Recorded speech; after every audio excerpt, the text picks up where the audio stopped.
Good afternoon, people. How are you feeling today?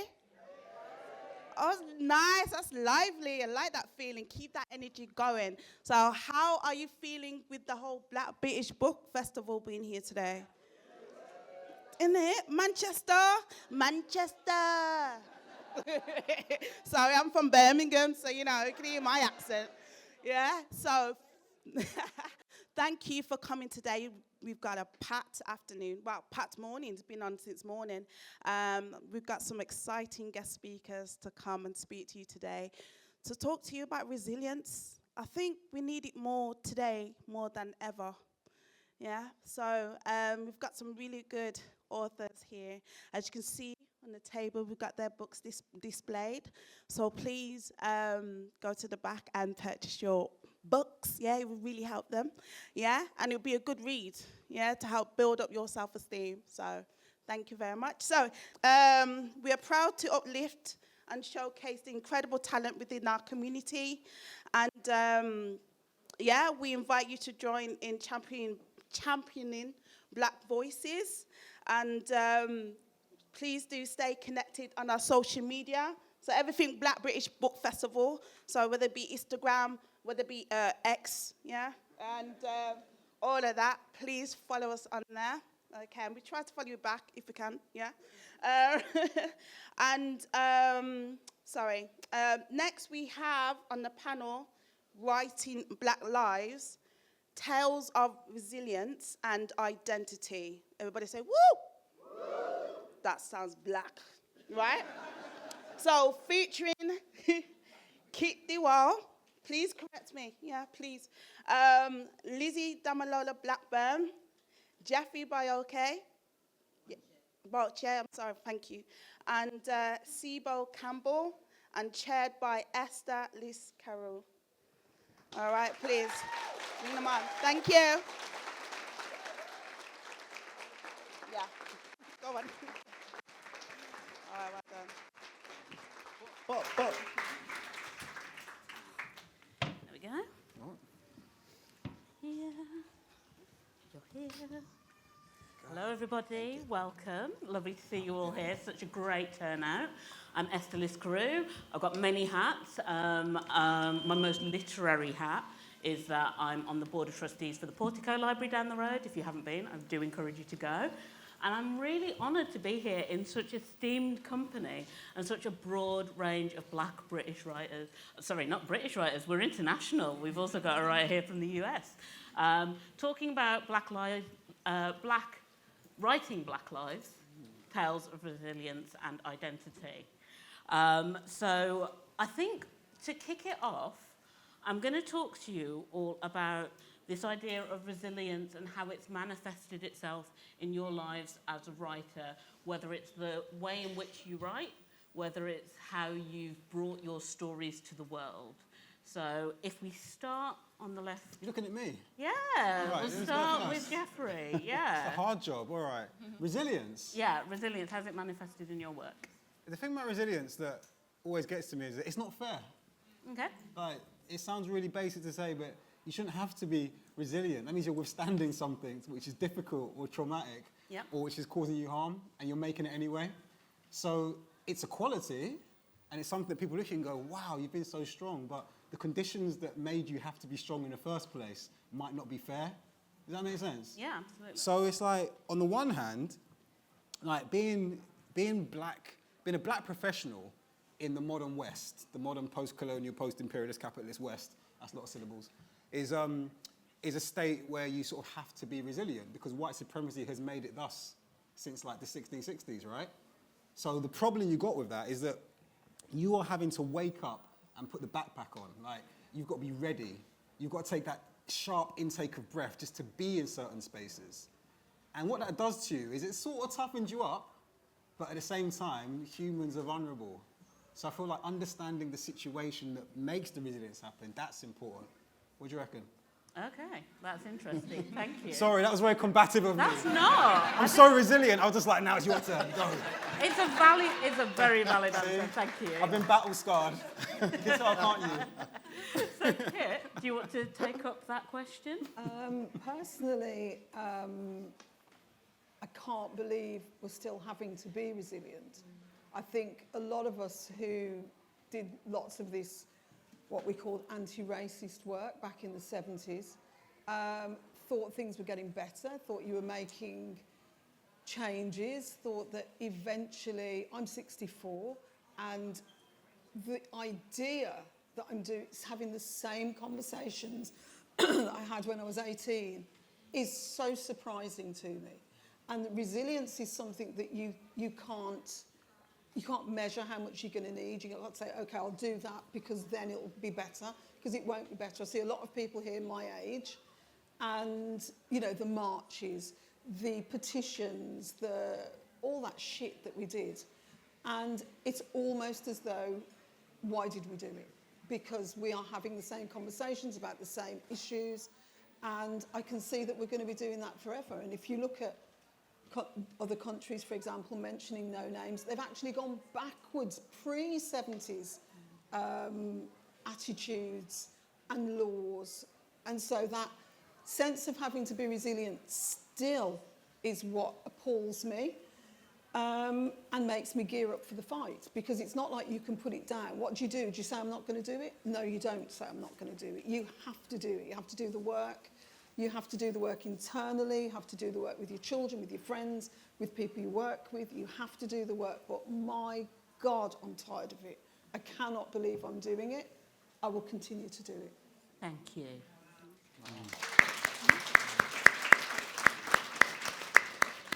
Lizzie? How do I follow up to that answer? Yeah, any thoughts to add?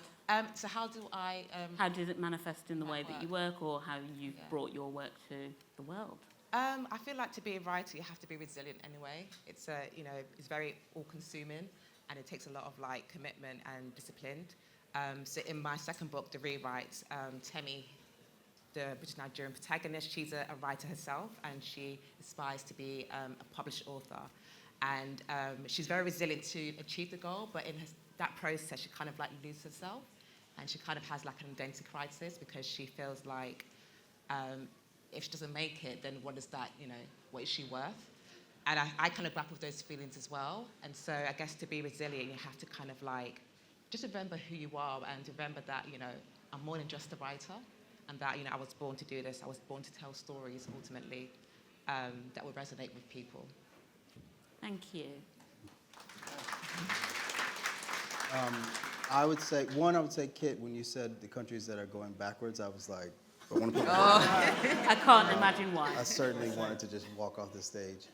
I agree with you all on the idea that we want to arrive to a place where resilience is no longer a requisite in our lives, but a part of it is trying to imagine what that would look like. And so I've been spending a great deal of time in my life going, if in the event that I no longer had anything to rub up against, do I know how to operate? Do I know how to exist independent of the things that surround me?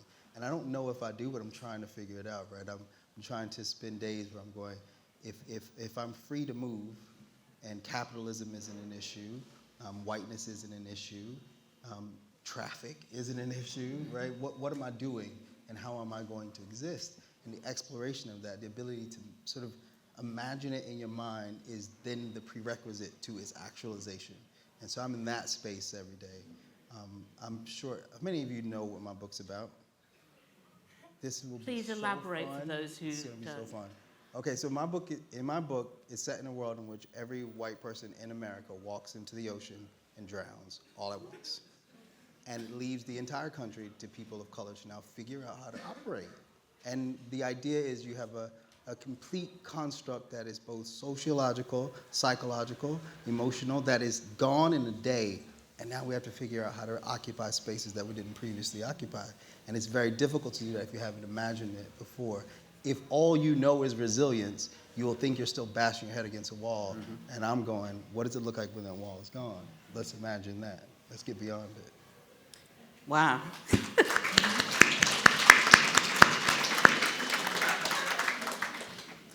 They just walk into the sea.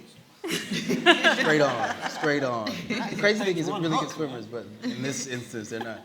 But it's only America. You guys are... Wow. That is a great premise to kind of imagine what that would look like, and I don't think it's something that anyone in this room really can. So thank you. My next question, because the two themes that we were presented with were resilience and identity, and I think a lot of us as Black people operating in not necessarily majority spaces have to face the idea that our identity is in opposition to something sometimes, quite a lot of the time. But I wanted to ask how you found community in your heritage and the ways in which that has really informed and enriched your writing. You know, it's funny. In America, my heritage goes to South Carolina and no further. So we don't have any. There's no way to identify your family beyond its arrival on the shores of America. They can kind of give you some degrees of approximation, but nothing specific. And so for me, it's a constant excavation to try to discover a sense of self through heritage. What I found is that a part of our culture, if I were to try to identify what the culture is, it's the simultaneity of creation and creating things and creating spaces that are inclusive. And so you're bringing things in and creating things in this sort of cyclical nature. And so I've always been like, I can fill in my history just by interacting with other people in the culture and taking parts of them and integrating into who I am. And so I've done that throughout my life. I've done it, and certainly throughout my creative life, I've tried to do it. I've tried to understand myself through people that I know the culture, they exude the culture, right? I try to orient to them. And it's strange because you'll be like, I like that dude's shirt. And I'm like, that's part of my culture, right? I like a style. That's a part of who I am. But the question that it creates in me is more of a question of who are we? And that, you hear this often. You hear people say, Black is not a monolith. And I keep going, well, we need to be thinking monolithically, right? What are the contours of that identity? What are the corners by which, if we were to walk into a room, we are speaking the same value system no matter what? And that's something I've been trying to figure out through the lens of trying to figure myself out, my own identity. Thank you. Lizzie, do you have a response on how heritage has informed your writing and certainly in terms of community within that heritage? Yeah, so I'm not too sure if you're familiar with my first book, Yinka, Where's Your Husbands? But I couldn't have written that, without being a British Nigerian woman. So the premise of the book is about a British Nigerian woman who's feeling the pressure to settle down by her Nigerian mum and her many aunties, because there's quite a few in the book. And that was inspired by, what I went through, As soon as I graduated, got my full-time job, my Nigerian mum was like, where's your husband, Bear in mind, I was just in my early 20s. And also like the church community as well, and the aunties and the food. There's a lot of references to that in Yinka. And so it makes it such a joy when I'm writing as well to draw upon my culture. Also my husband, who's just over there, he's filming. he's Jamaican as well, and he comes from a family of a big family. So anytime I go over to the dinner, there's so much material, just from just being there and material. And they also sometimes are quite scared to speak around me because they know they end up in my book. So yeah, I'm just so fortunate to come from such a rich culture that I can infuse into my writing. Thank you, and thank you also for identifying where's your husband. I found him in the end. Kit, can you talk a little bit, because also you've got a multifaceted heritage. Yes, so I am Irish and Caribbean, born in the days of no blacks, no dogs, no Irish. So obviously the Irish and the blacks lived in the same boarding house. Children follow. And one of the ways in which my heritage informs my writing particularly is sentence structure. So I can remember the first time I wrote a book, and it was an Irish diction. So it was an Irish person talking. And it went to the proofreader, and she was saying, oh, you've said that wrong. And I said, leave it alone. That's how Irish people... It's English, it's a different sentence structure. My most recent book, there's a Caribbean woman in it called Paulette, and she kisses her teeth. Of course she does. And so I said, oh, she kisses her teeth. And the proofreader said, she keeps kissing her teeth. I went, yes, I know. Yeah, leave it alone. Because she thought I didn't know that I had used that phrase. You know, you've used that phrase once, you can't use it again. I said, no, that's like you going, except much worse. So I had to explain and sound it out for her. Leave it alone. I am speaking to people who will know what kissing your teeth means. When it's good, kiss your teeth. That's good. And when it's bad, kiss your teeth. Leave it alone. And I had to advocate for that. You know, if you'd been maybe 18 or 19, it's your first novel, maybe you'd have changed it. Mm-hmm. But for me, it's so important that the people that read the book will know what that means. I don't care if other people don't know what it means and they think I'm repeating myself. Let them think it, because the people that matter will get it. And for me, there's an Irish person in there, there is a Caribbean person in there, there's Burmese, you know, English people in there, and that's my heritage, that's my identity. When I was growing up, I lived amongst these communities, a lot amongst the Irish community and the Caribbean community, and so everything I write has this mishmash, people in and out of each other's houses, people understanding each other's culture, and I could not imagine writing anything else. Fantastic, thank you. Yeah. That's interesting. So, Jeffrey, Yeah. we're going to go to you. Same question. Same question. Community. Yeah, I mean... Community. You How's can that hear it. informed your writing? Huge. I mean, I don't know if you lot know, but before being a writer, I was a teacher, English teacher, secondary schools, for 16 years. And one teaching year is like 7 normal human years. Right? See? So 7 times 16, that's how long I was teaching. And what I realised in that time was that being a black teacher, it's like, there's powerful knowledge that comes out of community, right? That's one of the things that I was hearing when you were talking about these different, quote-unquote, different groups of people that have a shared history, shared narrative. And I'll never forget the leaving present that my year 11 girls, a bunch of black girls, bought me. They bought me a tub of family-sized cocoa butter. Now, for any white people in the audience who don't know what cocoa butter is, it's basically stuff that you need, otherwise your hands get dry. And because I'm a teacher, you can't wash your hands and get back to... Look, I had dry hands, is what I'm trying to say. And they bought me cocoa butter. It was so rude, but at the same time, that was like, it was like family, man. Like they were telling me that they understood where I was coming from, you know? And that was around the time before grey hair that they started calling me uncle. Oh my life. When those kids call you uncle that first time, yeah, it's over, isn't it? It's over. It's over. Unk. But to me, that's what community is. What fascinates me is that people want to be in your community. Let's talk about what we're not talking about. Do you know how white people want to be part of the black community? So, oh, stop it. Don't do... Everyone's like that. Since the 1940s, black culture has been youth culture, has been world culture, right? And so there's this weird tension of wanting to be part of a community and also being distanced from that community and being told you're better than that community. The separation when we are actually one community. That's what I spend a lot of my time wrestling with, you know. But I get a lot of love from my cocoa butter sharing community nieces and nephews. So yeah. Sorry, I didn't answer your question. I don't know. I think it's interesting to talk about heritage in terms of how much love and support you can get from that heritage in ways that are really important to keep you going.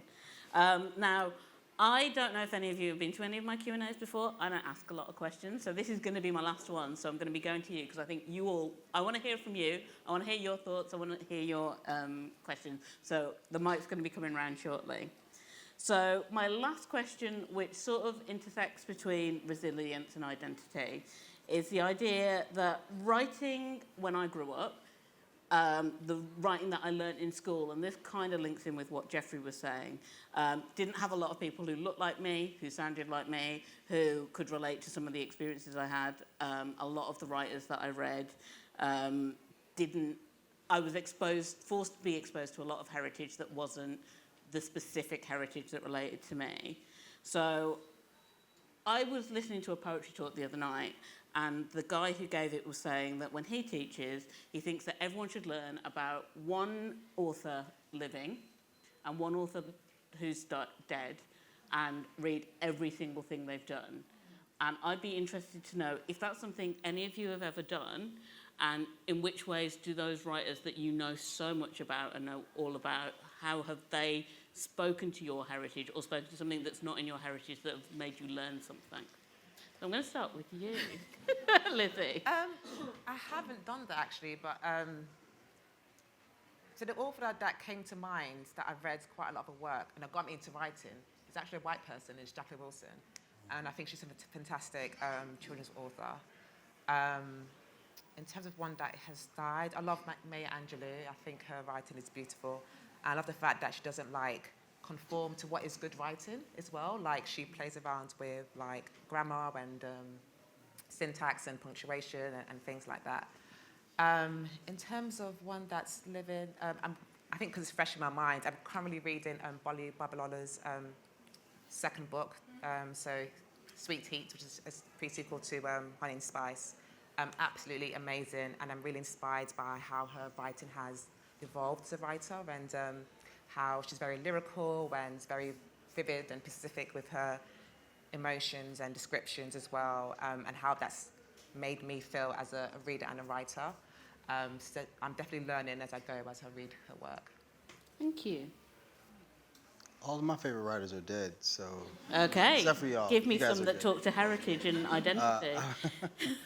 I mean, obviously, Toni Morrison, but I'll set Toni aside just this once, just to give some space. Bold choice. I'll say Frantz Fanon,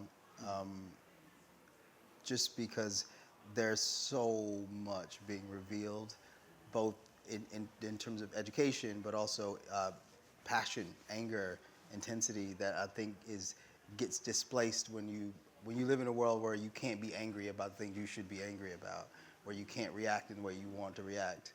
He did, and I like that, and I like that I can extrapolate a sense of self from that. And living, I would say probably Ta-Nehisi Coates. Okay.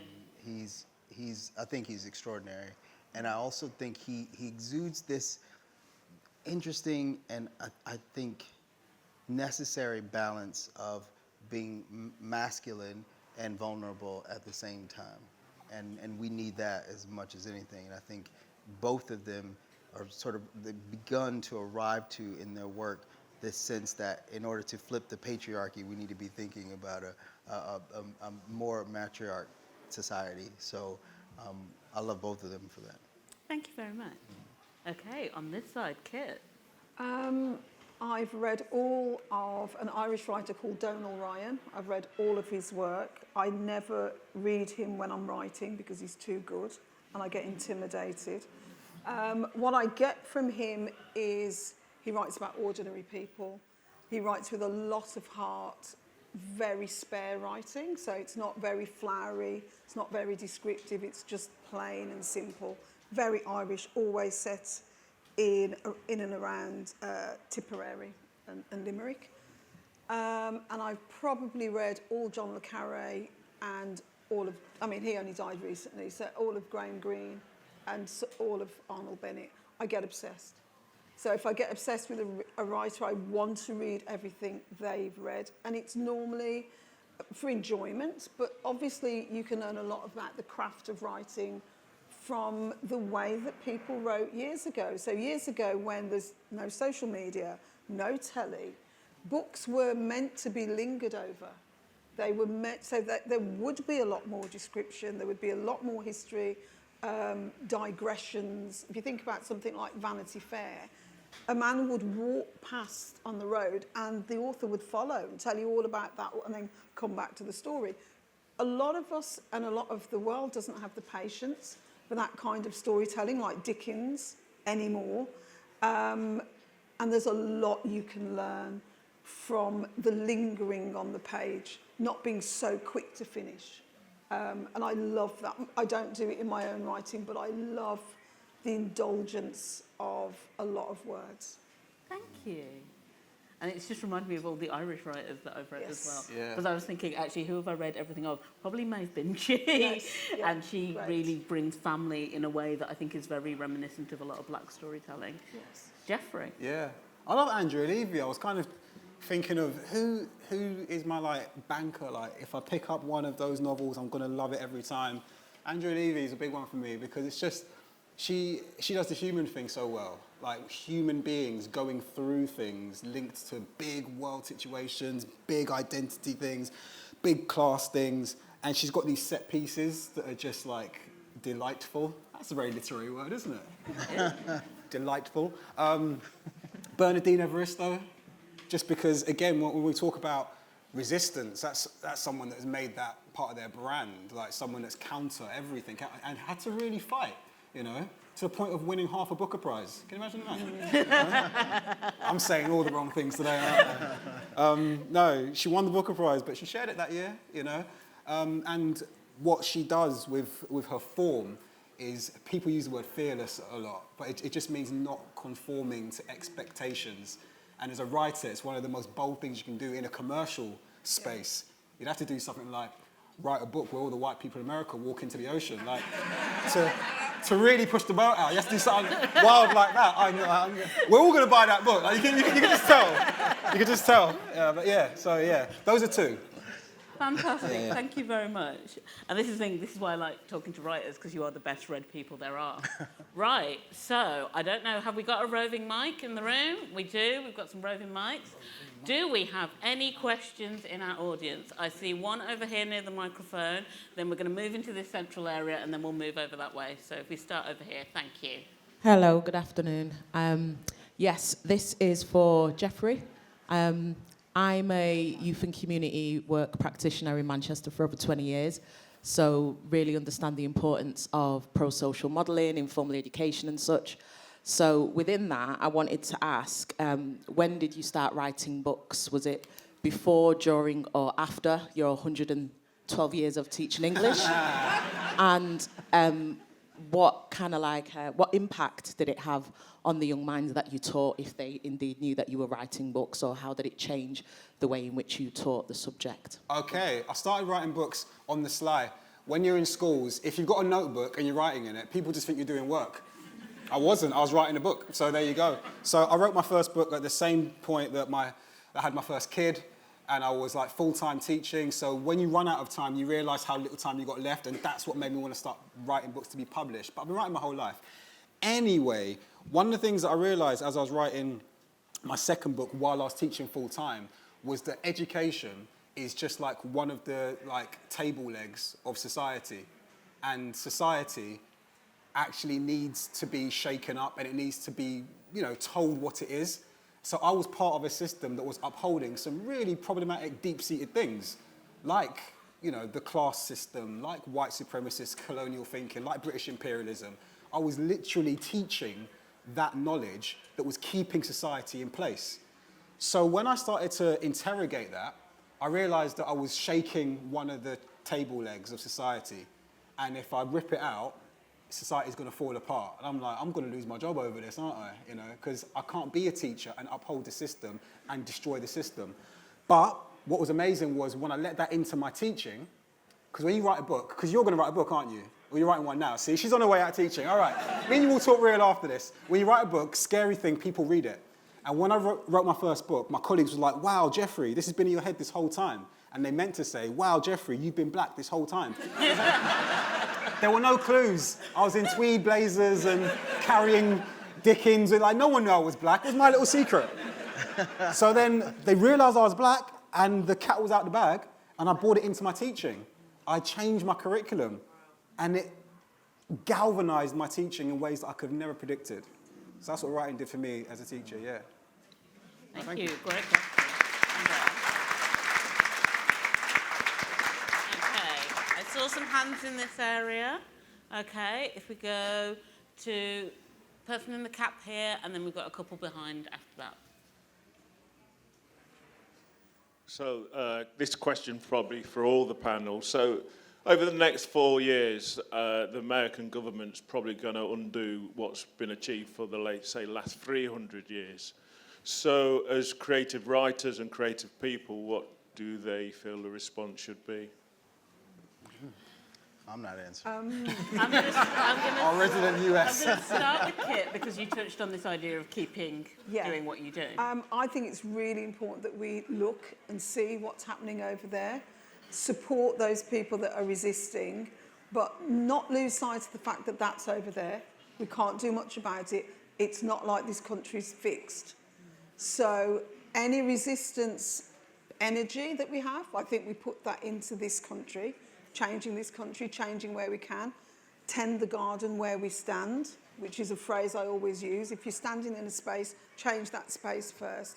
There's lots of terrible stuff going on over there, but I personally try and focus on what I can change. I look at that and I think terrible and support for everybody, but let's fix Britain first.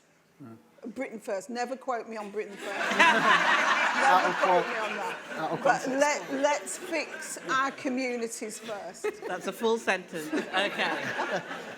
I think, Cebo, you may feel the pressure of this question. I mean, I'm up from a history of people that have been in a constant state of resisting against America. I often refer to the 60s in the US where every leader that we loved was murdered in front of us. And we overcame that. We found our way through that. We navigated our way from that to eventually having a black president. And so I think I live in a space of faith. I live in a space of belief that we will always, I think Martin Luther King said the moral arc of justice, or the moral arc moved towards justice or something like that. And so I sort of believe that. That said, Trump is a demon, and there's a degree to which we have to act accordingly. And in my mind, I do love a good horror movie. You exercise those demons. And so I hear the conversation that's happening in the country. My job as an artist is to constantly be provocative in stoking that exorcism, constantly be poking that bear and make it show itself so we can see it for what it's worth and do what we need to do to get it out of our lives. Thank you.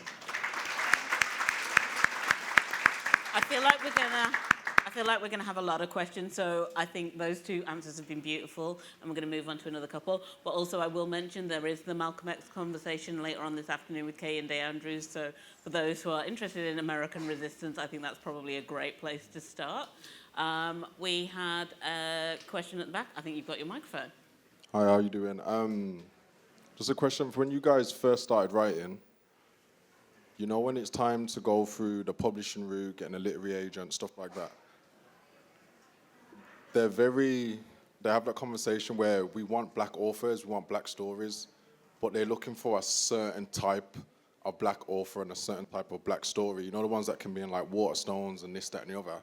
But when you've got a conversation or something to say that isn't necessary for people that would go in there, for people in the community, what did you struggle with anything? Like, did you go like the self-publishing route or anything like that? So, like, what did you guys do? Yeah. I think we'll start with Lizzie because you've got that. Yeah, so for those who are not familiar with the process of getting tradition published, you first have to get an agent. That's the first hurdle. And then the second hurdle is to get a publisher.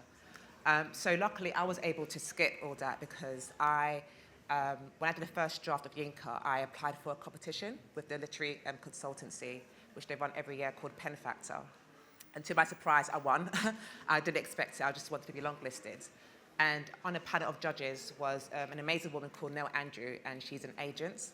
And basically, after the competition, I emailed all the agents because I said, they all said, oh, we love your work, we want to read more. So I was like, here it is.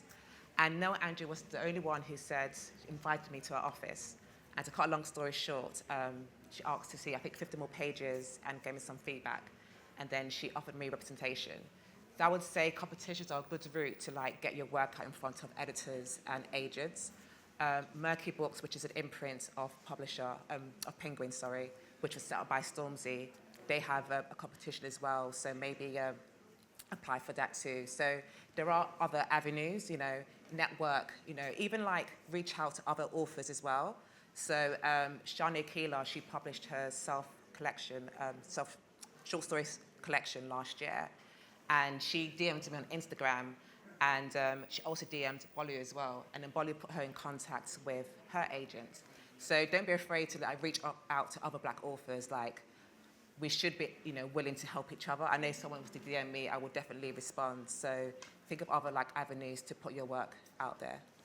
Also, independent publishers. Yeah. They've got a much closer relationship between communities. You don't need an agent at all to approach them. Dead Ink in Liverpool, Blue Moose in Hebden Bridge, any other stories. There's a group of independent publishers called the Northern Fiction Alliance. If you look that up, there's probably 10. And you can just write to them with your work. Yeah. You don't need a third party, you don't need an intermediary. Yeah. And they're very, very good for getting, especially if you're writing something that's not mainstream, something that's maybe odd or speculative fiction or graphic novel. Independent publishers are really good for being close to their writers. Yeah, my first book was with an indie, and I was going to give you the worst answer ever, just say, be lucky, basically, like good luck to you, because I was lucky enough to get an agent after my first book. But the first book, I wasn't agented. What I did was I wrote this book, and I knew that there was an audience for it. Like, whatever you're writing, just trust me, there are people out there that want to read it. Your community of readers are there, but I didn't know anyone. So I was, again, lucky enough to meet someone on Twitter. Can you imagine that? People used to actually make friends on Twitter back in 2008. Like, I made a friend on Twitter, Darren Chetty, and he read it, and he knew someone at an independent that said, I like this stuff, I'm going to put it out there. And that was how there was very little money involved. Like, I didn't make money off that first book, but it got me in. Second book was with a bigger publisher, blah, blah, blah, blah. What was fascinating there was the only publisher that put money behind their words just happened to be the only black editor at her level in UK publishing at the time, Charmaine Lovegrove. So when I say that we're fighting against gravity here, I'm not joking. Like, everyone said it was great. And after Black Square Summer, you remember all that? Everyone said, oh, it's amazing. Everyone read it, company read, blah, blah, blah. But when it was time to put money on the table, a lot of these big boys didn't do it. But Charmaine did. So yeah, just the independent route, I think, is huge. And trust that your audience is out there. And then make friends on Twitter. You can't do that anymore. Make friends in real life. Talk to me afterwards, crying out loud. I believe Threads I'll add this for you because I think this is important. There's a strategy element to this that's like, we live in a world where we want to put everything we write out in the world. Like, you immediately, every photo you get, you want to post it on Instagram. Don't do that. Craft it. Yeah. Get to a place where you feel like you've been able to manifest the voice inside of you acutely and accurately and in such a way that people can understand what you're trying to say. Bounce it off of the people that are close to you. Go take courses. Bounce it off of people until you've refined it. Then put it out. Because once you put stuff out, now you're indexable. They can Google your name and they can see everything you've written. It only takes one person to see something that you wrote 10 years ago and be like, he's not good enough, right?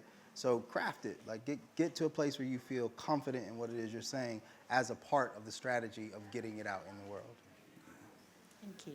Amazing. So strategic thinking, find your friends, and yeah, think about the independence and alternative routes.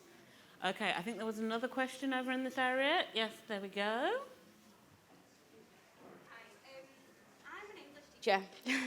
And I've just got a job in a PRU, which, for those that don't know, the school where mainstream school will think these kids are too naughty to be in the classroom. At the moment, I've just got a lot of freedom where I can pick the text that I teach, which no teacher gets. Yeah. It's absolutely incredible. And a lot of the students have been othered. They are lacking in their sense of identity. And as someone who is white with a very white background, how do I bring that sense of identity to the classroom? Ooh, me. Pick me. I want to bring that sense of identity because I want to bring them their culture and help them find that resilience within themselves, because that's my job as a teacher. I want to make the classroom a very safe space. And I can't do that with my own background, but I'm here to learn, and I want to learn, and I want you to teach me. Yeah. How can I do that? I've taught in a Peru too. It's rough. It's really, I love it. It's the best job I've ever had. Yeah. I've just left mainstream. It's just like, because you're up close and personal with real people who the system hasn't worked for. Yeah. In terms of teaching, there's like a triangle. We always forget: student, teacher, text. Yeah. Right? And the problem is sometimes the system forgets about student. It's the teacher and the text. and the kids are just going to learn it. Yeah. It's not how it works. The text, the kids are going to have a relationship with it. So if you put anything in front of any child, young person, Shakespeare, they have a relationship with that text, which is going to be one of one unique, and it's going to be generational too. So one thing that transformed my thinking was when I thought, well, what if the students decided the text? I remember it like it was yesterday. I remember going home and thinking, I'm going to do a project about how to write, how narrative works, because I was addicted to reading books about narratives and stories. And I'm going to ask my year 8s, what text do you want to use?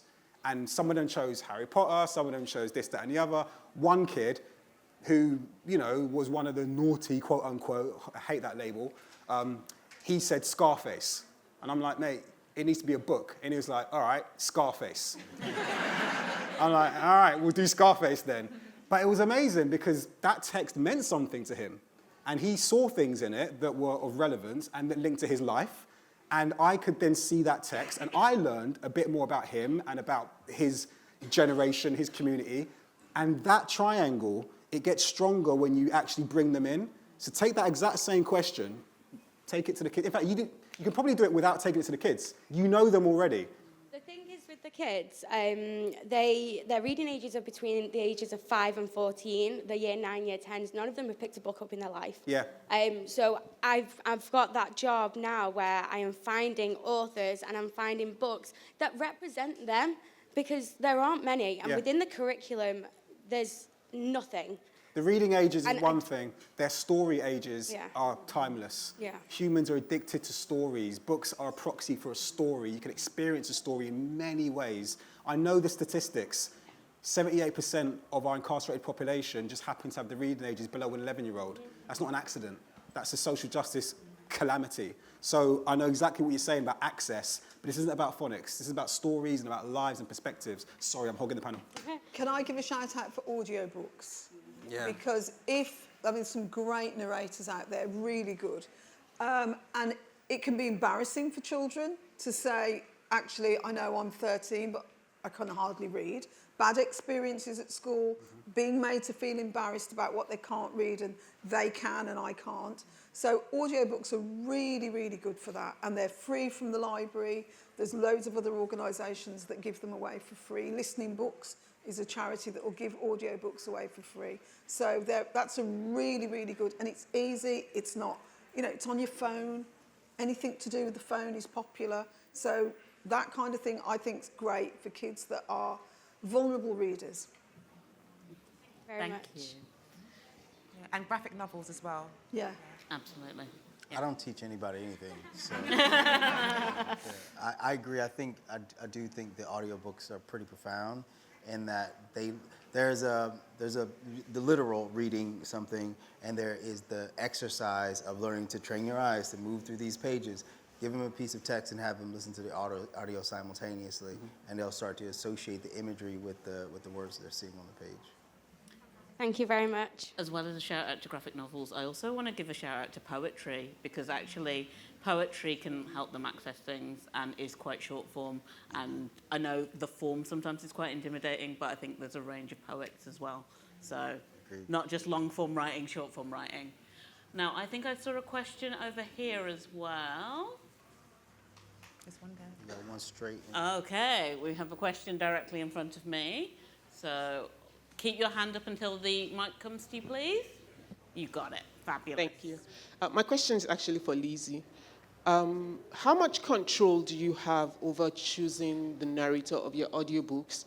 I ask because I find that for our books that have, I'm Nigerian, so Nigerian names and Nigerian customs, sometimes the narrators cannot pronounce the names or the words, and it's very, very off-putting. So just like, how much control do you have over that? Yeah, I feel you on that one.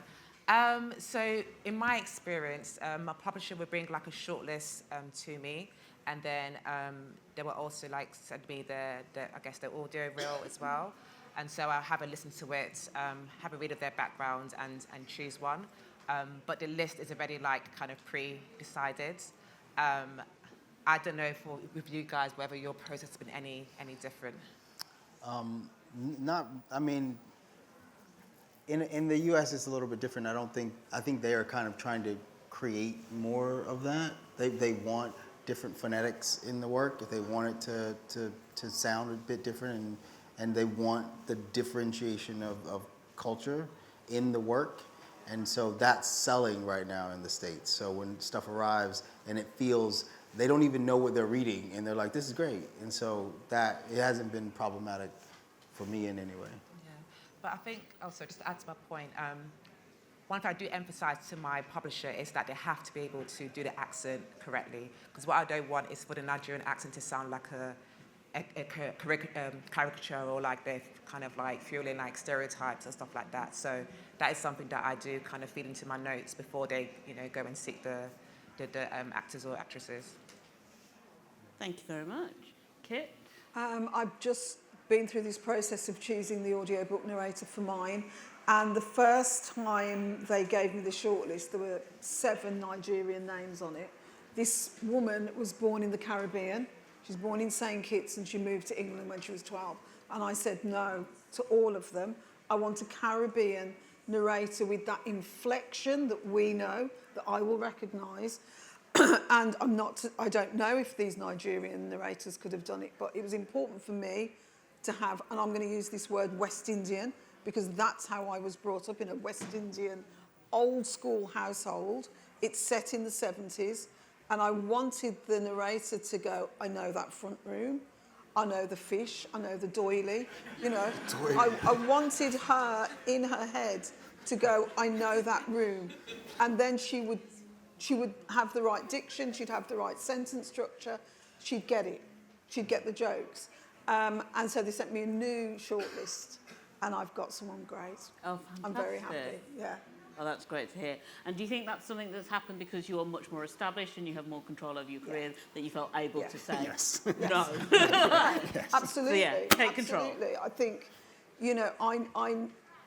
I've been in the industry for a while. I've got to a certain place. At the beginning of my career, I don't think I would have said no. I don't think I would have said, oh, I'd have thought, oh, what are they going to think, or whatever. And now, I mean, I don't give a shit, but also I'm respected enough, if you like, so that they're going to listen and understand why. And you still have to choose your words. You can't just go, no. You've got to explain and put a context to what you're saying. You don't want to look like a racist. You don't want to say, I don't want Africans in my work.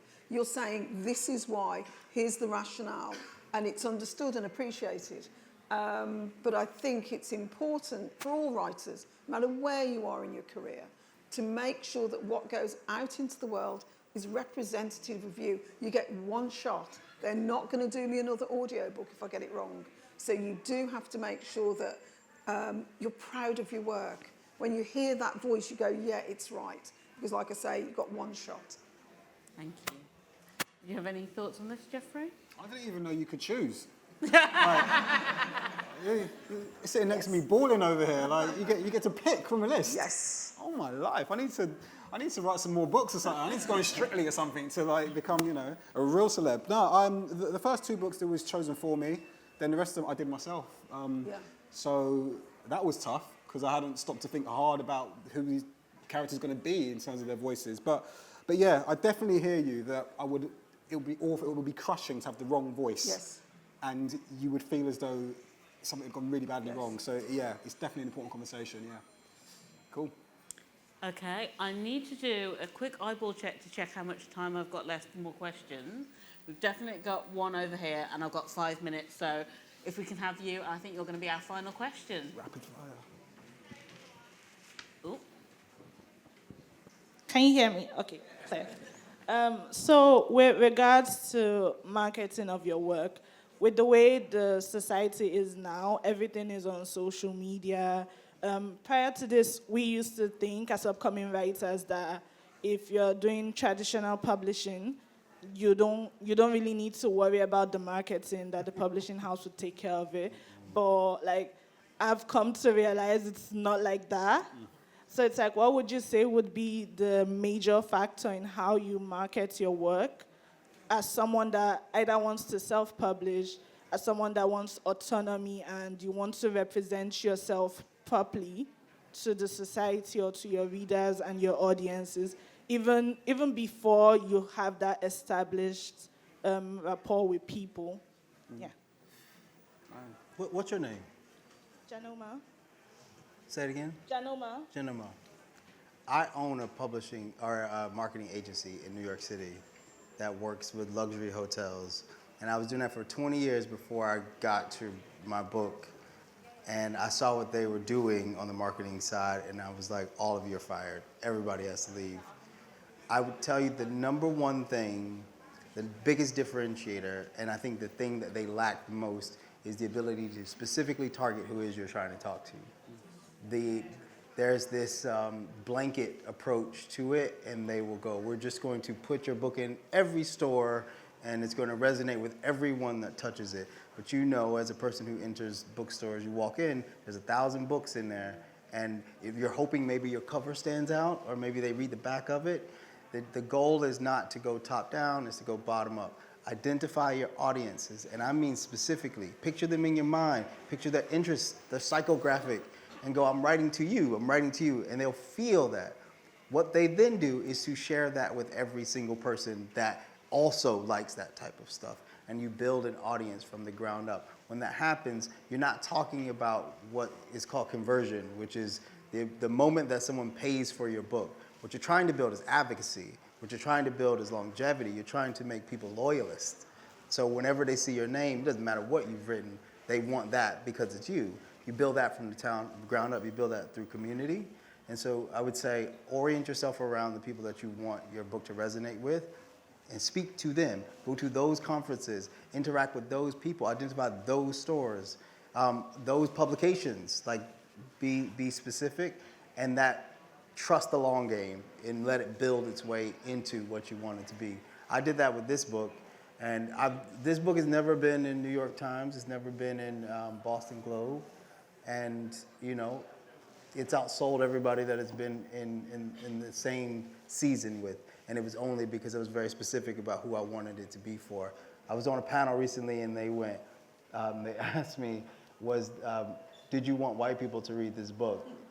And I was like, white people are dead in this book. So I wasn't thinking about that. I was thinking about I wanted it for the culture. And what happens, to Jeffrey's point, when the culture likes it, everybody likes it.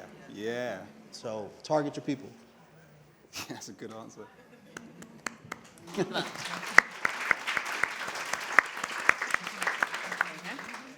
Did either of you want to add anything to this subject? Can't add anything to that. It's too good. Yeah, man. Americans are so the definitive so good at answer. talking about money, man. No, what a generalisation. It's true. In the UK, we don't talk about money. You know, we go, what? Well, it is an important aspect of the work. But before I wrap things up, I'm going to go each of you individually. I want you to just give me a line on whatever you've got as your current project, what you, so that people know what your book is. Give me one line on it so that everyone knows to go out and buy your book or buy your work. What? All right, cool. I've got... Sell your book. All right, slow down. I've got 9 of the things. Keep writing these books, people. I heard what you said. That's about me being a teacher. This year, I've got the 3rd in a middle grade series, Kofi, and the brand new Vibe coming out. And I've got a top secret project that I can't talk about. Exciting. Yeah. That's all I can say. That book is about Paulette, who is a very ordinary woman who does a random act of kindness that changes her life. And I'm working on the sequel to My Name is Leon. Oh, wow. Ooh, intriguing. Lizzie? So my book is called The Rewrites, and it's about a British Nigerian writer who lands herself this ghostwriting opportunity to write for celeb. And it ends up being for her ex, who's fresh off the world's biggest reality TV and dating Drama. show. Cough, cough, Love Island, basically. Okay. I want to read that. I mean, we've had the line, but yeah. Anything else coming in the pipeline? Yeah, I'm going to switch genres and move to horror, which I'm very excited about. And it's a book that challenges the idea of demonic possession, as we understand it, head turning, vomiting, and all of that, to be the equivalent of colonization. And so I'm knee deep in that right now. Well, I will say one thing about this book.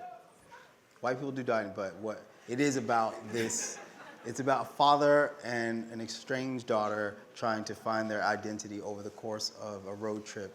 And the daughter is biracial, and so it's like a sort of reversal of the one-drop rule.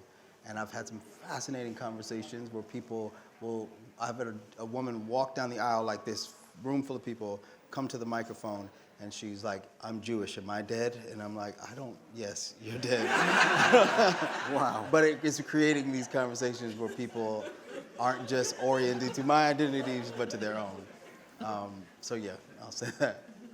Thank you guys so much. Please, everyone, can we get a round of applause for this amazing? Thank you.